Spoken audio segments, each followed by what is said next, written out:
Good morning, ladies and gentlemen, and welcome inside the latest edition of Zach with an H, the preferred spelling, of course. And every Zach that ever played professional basketball prior to the season did abide by that rule. And then the number one pick, Zachary Shea, said, "I got two C's in my name. Sorry, man." He is the first one in league history. There's never been a ZACK in the NBA. May that never come to be. But we are here today talking with Noa Dalzell. She covers the Celtics for CLNS Media. She covers WNBA as well for SB Nation. And Noa, best place to start here. It's great to have you on. Very excited for this conversation. Yeah, thanks for having me. Is your conversation with Joe Mazzulla went viral a couple of weeks ago. And so I'll run, to those that may have missed the interaction, I'll run through the bare bones with the quotes, and then I'd love to hear how it came to be. So Noa phrased the question: when people struggle to make threes, they're missing shots to slump, but when it's defense or rebounding, players are being lazy. He goes on to say that it's the most profound statement of all time. He gets into the detail, the nitty gritty, talks about those 10 to 12 possessions a game where he thinks they need to be better. And as somebody that takes things literal, when he asked if the royal family was there, and said, "Oh, Jesus, Mary, and Joseph are here." He didn't care, about the English royal family. And then he goes on to say, it's something that can be overlooked. Sometimes we're not in sync. So you've been around the team for a couple of years, Noa. What kind of inspired that statement? And did you expect the response that you got from Joe Mazzulla? I definitely did not expect that response. But what I've learned from covering Joe over the last, season and a half is that you can't really ever expect anything in the post-game press conferences. Sometimes you think you have a softball, kind of fluff question and it's not received that way, or other times it's you think you have a good question and it's not received that way. So I think he kind of goes to the beat of his own drum, and it's really hard to predict how he's going to respond to something. So I didn't expect anything. That's kind of what I learned. You have to not have expectations when you're asking him things. But I guess it was just more of a thought that I have had, just because I didn't have a traditional background to get here, and I'm sure we'll get more into that. But I didn't do, years of sports journalism and then ended up here. And so a lot of times I feel like I just don't resonate with the most popular language used to describe what we're seeing. And so one of the things that I just struggle with is just the idea that, like, if defense is bad, it's like because people aren't trying, especially when you have a team that it has like a proven record of trying really hard and like winning a championship together. So I think for me, it's just we're watching this team's offense regress a lot this season, in particular during that stretch. And right now is a perfectly good time to talk about it as well, because they've continued that play. And a lot of times the offense is lazy, right? Or the offense lacks effort. But it's very rare that would be the discourse. Whereas on defensively, like sometimes, I'm watching guys that are out of rhythm, out of sync, expecting people to be there where they're not. And I almost view it as like a little bit of a broken machine in a way, more so than like today they just decided they don't feel like guarding the Raptors. So I was just curious if that resonated for Joe, and I kind of half expected him to say no, or I don't know, but clearly it did. And I think the main thing is, honestly, like, we just use so much of the same verbiage to describe what we're seeing. And so I think he might have just been kind of excited to hear it be articulated in a different way, where it's actually possible that the defensive issues were not out of laziness and the offensive issues were actually like the main cause of that. And I think that remains to be the case. So that part aged well, I guess. But certainly I think that it can look like, okay, they just don't care. But I would say it's pretty unusual for a group of players that have a proven track record of winning for as many years as they have to all of a sudden just not care anymore. Maybe I'll be proven wrong, but that's how that's my interpretation of things right now. Yeah, especially in the modern game now, where everybody's just spreading the ball, shooting. There are times where guys look lazy. If someone gives up 20 points to their match, it looks like they're not trying, but then they might be guarding the best fadeaway shooter in the league, who's going 8 for 10 because he likes being guarded. So definitely appreciated that question. Watching basketball for a long time, grew up playing, but not nearly to the level of understanding how the NBA works and how these high-level things work, but definitely spot on. And we're going to talk about, your upbringing. We'll get into how you got to the Celtics and to the W. So you talk about, how you broke in differently. So we'll start all the way back to your youth. Noa, were sports, and more specifically basketball, a big part of your upbringing? Yeah, so I grew up playing basketball. My dad played professional basketball overseas for like 16 years. And so I think, I was, by the time I was born, he had already retired, but he always played like at the park for fun. He still plays pickup with me all the time. So it ended up being that like it was a hobby, but I would say a little bit more than that, because in my family, it almost felt like just this like fabric, this religion in my family that everybody shared. My uncles and cousins and grandparents, everybody just kind of played basketball. And so I always loved the game. I think that I grew up playing first, and then was like kind of scrolling through the TV one day when I was a little kid, and was like, oh, they're playing on TV, and I wanted to watch that too. And I grew up a huge Celtics fan. And so that's part of what has made this experience really cool. It's just like, I loved being at TD Garden growing up, and I remember thinking like one day I want to have season tickets. And so I guess in a way I do have season tickets, but maybe not in the way that I envisioned. But yeah, I played through high school. I played in club basketball at Northeastern in college, which is, I kind of put it as like almost a continuation of playing in high school, or like playing like D3 is this kind of that similar level.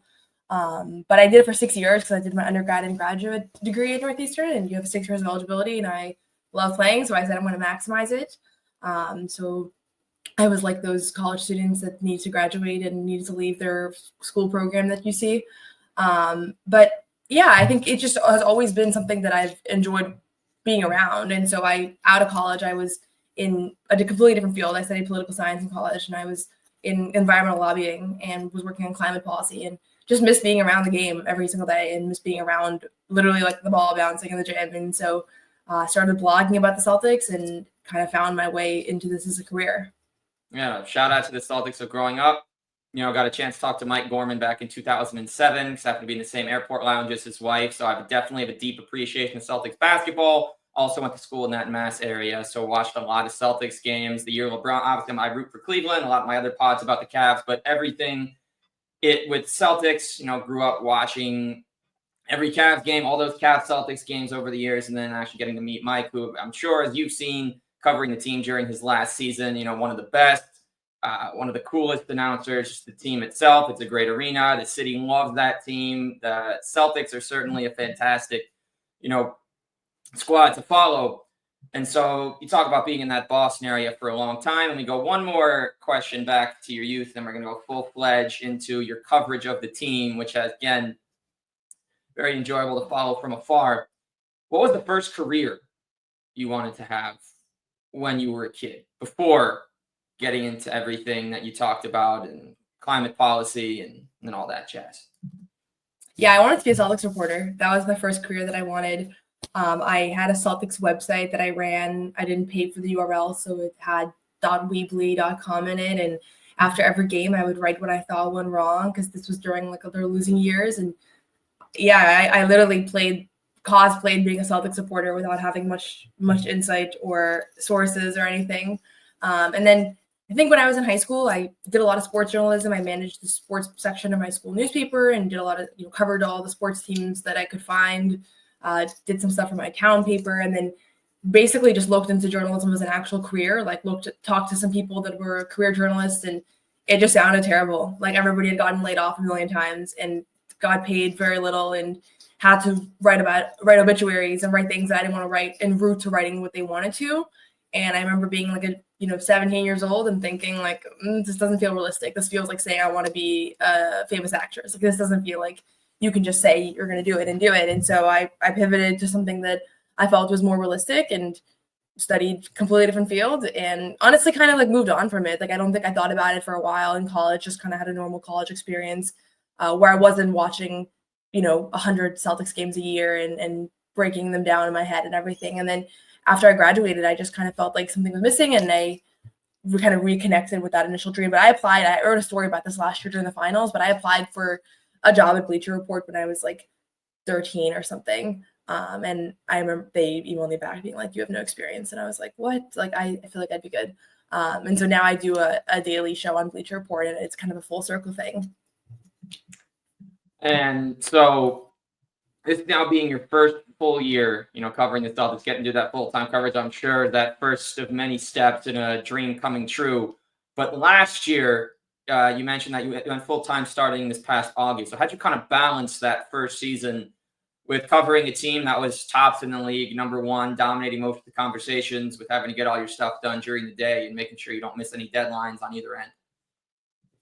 Yeah, it was kind of crazy. Like, honestly, I don't really know how I did it. I would say maybe I just didn't sleep that much, but I worked a 9 to 5-ish that was really flexible as far as like where I could be. So I was going to different games and getting my work done and writing. And the thing is like when you're in sports journalism, as like I'm sure you know, that you can't just do like the minimum and think that's going to work, especially when you don't have a job. So I was like clipping videos and tweeting and writing, reaching out to players like high school teammates so I could write like some original reporting because I didn't have any access to players, and just kind of going above and beyond. And sometimes I was like, okay, I don't know if I need to be doing this. I have like an actual job that I need to be tending to. And I really, I don't think it really impacted my job, but it did pay off. And I think it's kind of the only way you can break into the space is by doing probably 10 times more than you think you need to be doing.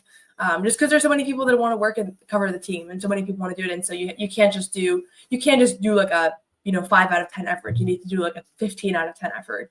And so it was a draining year. I don't know that I could do it multiple times over, but it certainly helped that they had such a fun playoff run and won the championship. And it was my first time seeing them win the championship since I started following the team as a kid. I actually kind of became a fan in 2009, so yeah. I missed the championship. So for me, it was just like being there in the building. It didn't feel like work, and it still doesn't feel like work. But I think that made it extra special that I was able to cover a championship run that I think a lot of reporters will have to wait a very long time until they get that experience. And then, how did the news come across to you? How did you find out this past year after that championship season? Summer League was over, that you're going to get to cover basketball for the first time in your life as your full-time gig? Yeah, a couple people reached out to me. I got a couple different job offers after the season ended, which I didn't expect.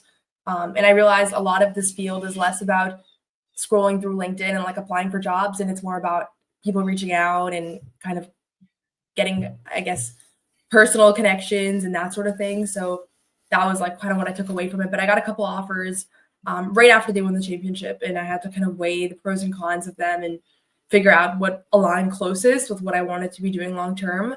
But once I got the first offer, I realized I was going to be doing this full time. Like it was just a matter of which path I wanted to take.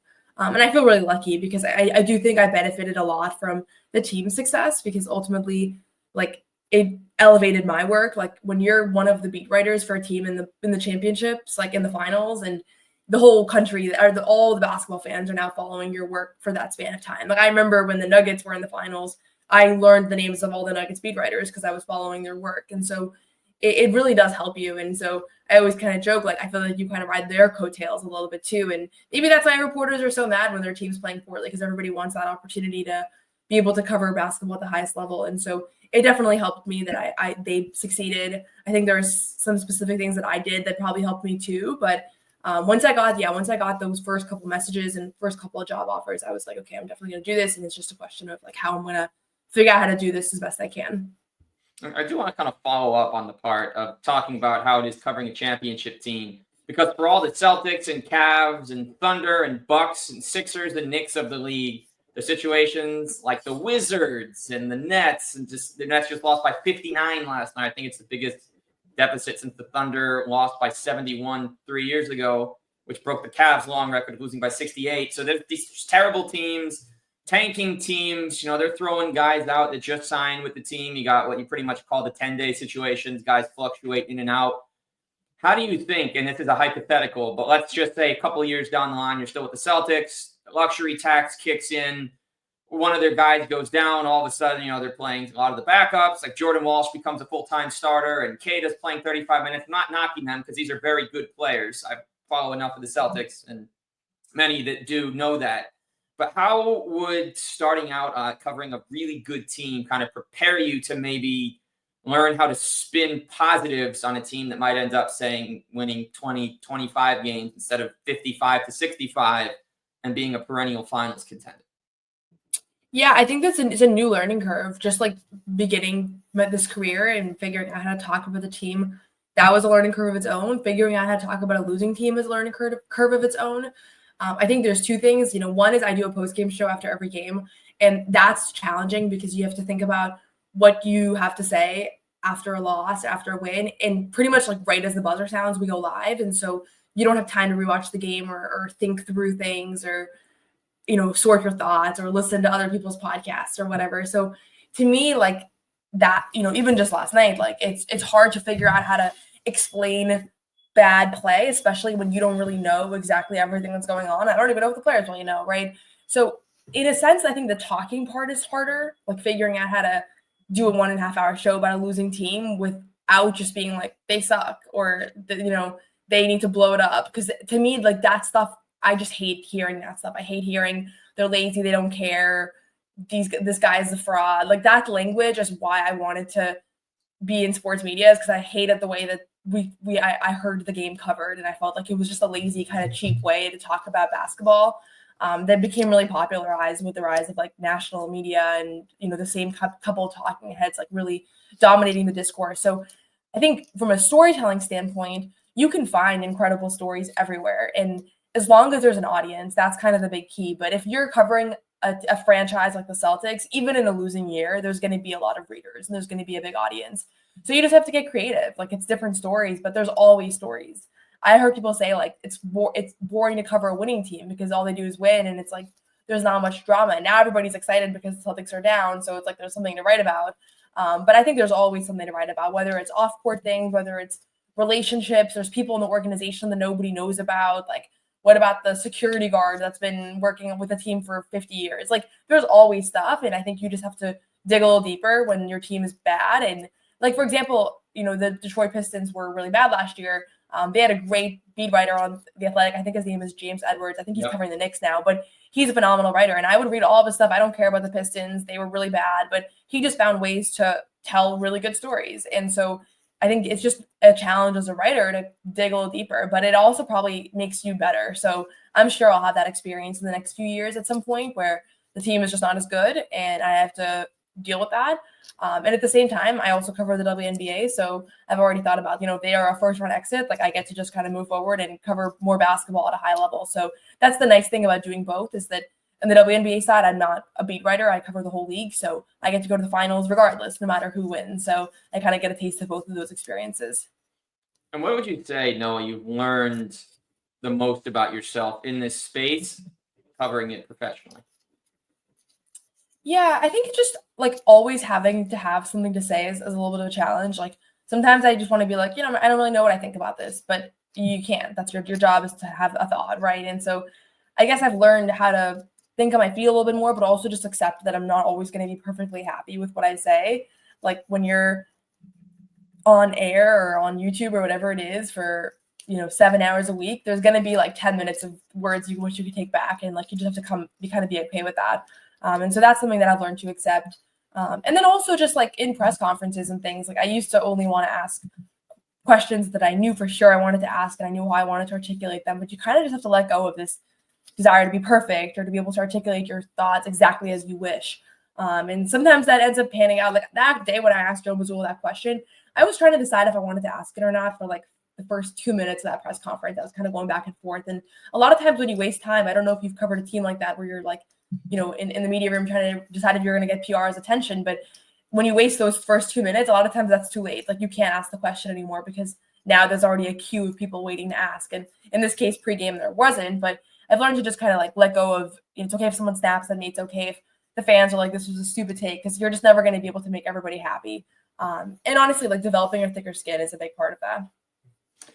Yeah, no, definitely. And especially in today's day and age, anything you say essentially has the chance to be clipped, posted, viral. Obviously, in the age of AI, anything that's also said could be clipped, cut, and you never know who's actually saying what they are and are not saying. And so I do want to go back to the finals, before we move ahead.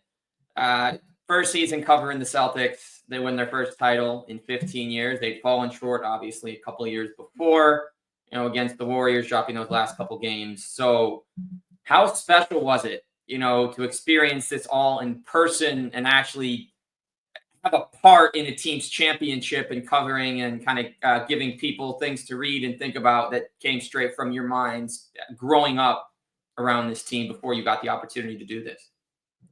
Yeah, it's honestly hard to describe. One of the coolest things I've ever been a part of.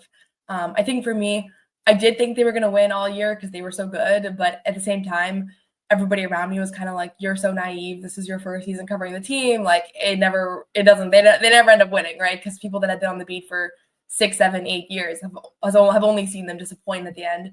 And so there was a little bit of like, it's kind of wild that like it did kind of pan out as I had envisioned. But the part that I enjoyed the most is just getting to see behind the scenes, like various things. Like I wrote about this after they won, but you learn about different people that maybe aren't on TV or aren't household names, but like, player development coaches or even just people around the team, trainers who actually have like a huge impact. And you get to see it because you're around the team too. And so when they win, it's not just about like Tatum getting his first championship, but it's like a award for the entire organization and everybody around. And so like we're not a part of that organization, we write about it, but we're around a lot of the people that are. And so you get this kind of secondhand like joy for a lot of those people that all their hard work and contributions paid off. And then just the fans, like getting one of my favorite things has been to talk to fans before games, after games, on the road in particular. And you just realize like how much this team means to so many people. Like I thought I was a big fan growing up. I don't, compared to a lot of people I've met, like it was just nothing. So it just realizing how much sports means to people. On one hand, it's a little bit scary because most of the time your team's going to break your heart. And so, it's hard. I understand why there's so much frustration after losses now that I understand kind of like the depth of so many of these players' fandoms or so many of these fans' fandoms. But at the same time, seeing so many people just like be so purely happy, not just during the playoff run as they were winning, but then afterwards going to events around Boston and like the parade and just different things like, Al Horford doing like the I forget the name of the restaurant, but where he's serving like the chicken and there was thousands of people in line being like, I could die tomorrow and I wouldn't care because like my life's value has been paid off. And like, that's a crazy concept, but that's genuinely how people felt at the time. So it's just a lot of joy. And growing up in Boston and living here my whole life, like being able to be more involved in that experience than most was really cool. But that's the beauty of the game, right? Where I don't think you can love a team as much if they're just good your whole life. And honestly, I guess an example would be a Spurs fan who for 23 years, they were top 3 in the league. They won 5 championships. They went to 7? And now I feel like as a fan, if you can't experience the lows, I don't think you can appreciate the highs. And I'm sure that you've learned from a lot of individuals that because of these crazy years and these remember when starting lineups, that's kind of where the fandom kicks in. Not when Paul Pierce, Ray Allen, and KG are winning a title for them, but maybe more so the years right before, with guys like, not knocking any of these guys, like guys like Orion Gomes or Rasha Nesterovic playing 30 minutes versus going and getting a top 15 player in the league to make you guys relevant in the best of you. So it certainly, for sure. I think that's, and honestly, I think like Boston sports fans are so spoiled because they have experienced so much success that like you see the way like they react to a losing stretch in January. And it's like, oh my gosh, like you literally saw this group win a championship 6 months ago. Why are you calling for everybody to get traded? But that's part of the reality of like, there's also a little bit of a, what have you done for me lately thing that I've had to just accept because my job is not to like, tell people what to feel. I can say how I feel and how I think that, maybe different ways that they haven't looked at it. But part of it is just accepting, like part of being a lifelong fan is that you can be frustrated when things go badly and, you don't have to stay loyal. Like you can critique everybody. And then in 2 weeks when they're winning again, nobody will hold you accountable for that. We have to be more careful as reporters because there's actually a paper trail to what we have to say. But the fans can say whatever they want and just change the name of their Twitter handle if they want to, and nobody will know. So it does create a little bit of a culture. And I wish that there was a little bit more of an understanding of the human side of things for players. Because I do think that sometimes it's like they're viewed as robots that just perform at a high level. And it's like, why are they straying from that level? Like they're $300 million players, but like at the end of the day, like, I don't know, maybe someone's going through a breakup. Maybe somebody is dealing with the death of a loved one. Like we don't know these things a lot of times. That stuff doesn't get reported very often. And so that's another element of like, I just wish there was more of an understanding that players were human beings. And like that sometimes is the explanation for things too that isn't quite as visible. Especially in the social media era where when KD responds to somebody or a player shows that they're out to eat or partying with somebody or on a quick little trip during the season when they have a day or two or their partner they're having a kid with their partner, and they miss a game or two. Obviously, I do agree. There's definitely a human side, and so Noah, what would you say is your advice to those who want to get into sports coverage and maybe a path they could take to get started into doing so? Yeah, it's a great question. I think a lot about this because I get a lot of messages about this. I think the first thing is what I said earlier about you literally have to try 5 times as hard as you think you need to try. So if your plan is going to be to write a daily article and do whatever, write 2 daily articles and get on every social media platform and try to build a following. Like it's just because it's so competitive and there's so many people that want to do it that you have to kind of go crazy. It has to become your whole life. Like it can't just be a job. It can't be something you do a couple hours a day. It can, but it just won't work. And so that's one piece of it. I think the other piece of it is figuring out who you are, what you bring to the landscape, and what makes you different than the other voices out there. Because at the end of the day, like if you don't have a value add that's unique, you're probably not gonna be able to break through. And so it doesn't have to be like something crazy or radical or super niche, but you want to have a consistent voice. And part of it is like figuring out what that voice is. What's going to be your strength? Is it storytelling? Is it the X's and O's? But like really sticking to that. You don't have to be everything, but I think you have to figure out what it is that you're uniquely good at. And for me, it's like I was like, I played basketball. I love like the basketball side of it, and I'm getting more into talking about that as well. But I didn't feel like right away that's how I'm going to break through and like that's going to be my thing. I'm going to break down film better than anybody else out there. But I felt like there was like a human and a storytelling side that was missing, and so I was like, that's what I'm going to focus on. So I would just say like pick something that you're interested in and be consistent, and don't try to be everybody and everything at once. But be who you are and who you're going to be. And it may not be like 100% authentically yourself. Like, yeah, sometimes when I'm not on camera, I might say something that I wouldn't say on camera, but for the most part, you want it to be like pretty consistent to who you are. Yeah, and at the end of the day, the stuff you say off camera, whether or not it's being recorded, is still part and it goes to your head. And if you're able to say it there, you might really slip up when you get on air. So that's very true. Important, which we've seen 2 announcers, from the NBA and the NFL both get canned because of things that probably shouldn't have been said in the public eye. Grant Napier with DeMarcus Cousins, then everyone remembers the Tom Brenneman line, which led to the Castellanos apology in that viral video that he can now never live down because he said something he shouldn't have in a day and age where really there isn't a time where that statement is okay, but he says it in a day and age where everything is magnified in the social media era, and he says something he can't take back. And even though he's back doing games again, he's probably never going to reach the pinnacle he was at because of his choice of words. Yeah, and to be clear, I'm not saying anything like that, but I do think there's a feeling. Yeah. You don't want to come off as unprofessional because I think it's just like sometimes I'll be watching the game and I'm like, what are they doing? But it's like I don't want my personality in the media to be like the game ends and I'm like, what the hell? Like, what are these guys doing? Like, that's just not the way I want to talk about the team. And so I just don't find that to be that like much of a value add to like the media ecosystem. I think we already have that. So some of it is just figuring out like, even if you have certain thoughts, like what do you want your tone and energy to be? And like, it doesn't mean you could never stray from it. Like I would say probably last night was the most ever straight from my usual thinking about the team because like I was kind of dumbfounded by the performance, but I think it's helpful to figure out like what's going to be your tenure when you think about things.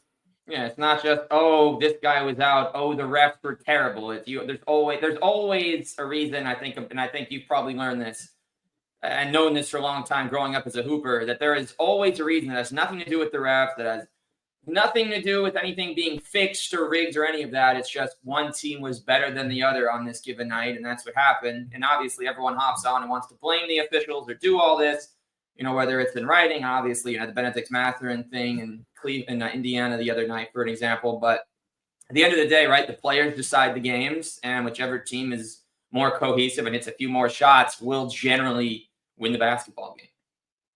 Yeah, that's true. And honestly, like part of what makes the NBA fun is that you never know what's going to happen. So you can't just say like, oh, this team is better. Like this isn't like high school basketball where it's like, anything can happen. We all know that. And so on a bad night, if your team's not clicking, like the Raptors can look like, a bunch of all-stars. And, that's part of what makes it fun. But you have to recognize that. Because I think sometimes I hear people say like, oh, these 3 are like automatic wins. And it's like, that's just not the way that this league operates. And that's the fun thing. Exactly. When a losing team goes on a 4 or 5 game winning streak and shocks everybody. But those are NBA players. That's NBA talent. And there's a reason that they're in the league and we're covering the league. They are the best of the best. And you just got to appreciate greatness when you see it instead of finding the angle, which I'm sure you've also seen a lot of, reading as much as you have, that the beauty of the game is that when there's a rising star and whether he's taking someone's place, it's all uplifting. It's not trying to tear anything down. And the best writers and the best personalities, which are across every team, are finding ways to make sure that the average fan gets to know as much as the diehard fan. I think that's the beauty. Yeah, I definitely agree with that. I think that in general, we could just be more positive about sports coverage, because at the end of the day, it's just sports. Like, it's supposed to be fun. It's supposed to make you feel good. So I never think there's any downside in being positive. Like, if everybody was 20% more positive in the way they talk about sports, I think everybody would just be better off. And so we go from the Celtics to that personal side. Couple quick questions here, then give you an opportunity to plug where we can read all of your upcoming work. So these are questions that have been asked to everybody. I'm going to add one more that was not thrown in before, but a start bench cut for you of sandwich, wrap, and panini to kick off the last section. I'm going to start sandwich, bench, wrap, cut, panini. Okay, and then within Boston specifically, where are you on the Mikes and Modern debate? Who's starting and who's getting cut? I actually haven't eaten it either. Okay. So I'm really not sure. All right, that is all good. All right, future one. I think Pete Rogers designs those Celtics jerseys. I think you probably might have seen him on Celtics, or designed the Celtics jersey after every win, and he did a Mike's jersey 2 weeks ago, which is why that was front of mind. Okay, we got a few more. Okay, favorite meal that you cook at home? See, it's tough. It's not really cooking, but I have a really good salad that I make. Like, I make it at the beginning of the week, and I have like all the things ready to go. It's like sweet potatoes and tofu and a bunch of stuff. So that would be my thing. I'm vegan though, so a lot of things that I like, I think maybe other people wouldn't be as appealing, but I think they're great. Have you had a chance to talk to any of the players around the league, DeAndre Jordan, Chris Paul, about that in your time covering yet? Get those plant-based advice? No, I haven't. I don't think anybody on the Celtics is vegan. There's a couple coaches that are, but I haven't talked to any of the players. I do want to do a big story on it at one point, but honestly, there's a lot more players on the WNBA side that are plant-based, so might end up being more focused on that league. And then favorite meal to order out? Probably like Pad See Ew. I like Thai food a lot. Thai's good. Favorite game? Obviously, the obvious answer here is probably Game 5. Peyton Pritchard, 60-foot shot, win the title. But is there another favorite game you've gotten to cover in your time with the Celtics / the W so far? Honestly, probably Game 4 of the conference finals when they won in Indiana. Like, just realizing we were going to get to cover the finals was so cool, and there was just such there were so many clutch plays in that series between Drew Steele and Jalen's 3 in Game 1. Like, that series was honestly way more exciting than the finals. And so that was probably my favorite game, just being in Indiana, and just like the players they were almost like more happy after that game. It felt like, in a way, like there was people who were willing to just kind of be like really emotional. And yeah, it was a really cool experience. And I don't know if you're at liberty to say anything about this one or if there's anything signed, but I do know that there's a new Celtics doc that's about to come out in a couple of weeks on Max called Celtic City. Was that filming done while you were covering the team? Have you gotten to see any of that firsthand? And is that something that you're very excited for? I don't know how much, or if as much as maybe people outside. No, but I do know that's in a couple of weeks. I can't keep track anymore. There were documentary film cameras all year, everywhere. I kept being like, I got to fix my posture. There's like 14 cameras right now pointing towards the media section. So I don't know exactly which one that is, but I know that between Starting 5 and the HBO, and there's other ones that are in the works that I don't think people know about yet, but there has been a lot of documentaries being made. So good for them that they won last year, because all those documentaries are probably worth a lot more and came out a lot better. And there's more stuff happening this year, so I don't know what the plans are, but that's part of covering the Celtics, is there's a lot of attention on them. And I think the fans will get to relive Banner 18 through a bunch of different platforms, so that should be cool. And then last two for you here, then we'll wrap up. Number one is favorite sports doc of all time. That's a good one. I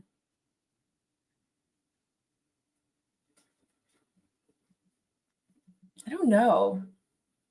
Like, I'm thinking The Last Dance because I remember during COVID that was like really fun to watch because Oh. I had nothing else to do, but probably wouldn't be my favorite one.